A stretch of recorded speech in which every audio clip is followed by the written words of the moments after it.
Hello everyone, my name is Imran and welcome back to our channel. In this tutorial, we are going to talk about how you can install latest Python version on Windows 11 or 11.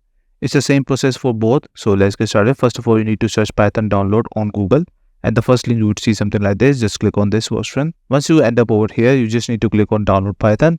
Once you click on download Python, it will start downloading for your Windows. As you can see, this is the latest version, which is 3.12.2. At the top right corner, you can see that I have already downloaded.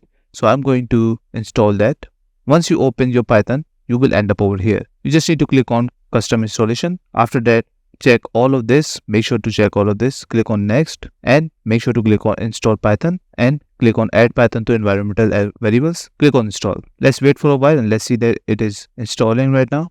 Once it's installed, as you can see that setup was successful. Just click on close and let's see if it's working or not. How you can check that? Go to desktop and search for CMD cron. Once you search that, you will end up over here and you just need to write Python over here. Once you enter that, you will see that Python 3.12.2 is over here, and that's it. This is all you need to know how to install Python. I hope you like this video. Please subscribe. Bye bye and take care.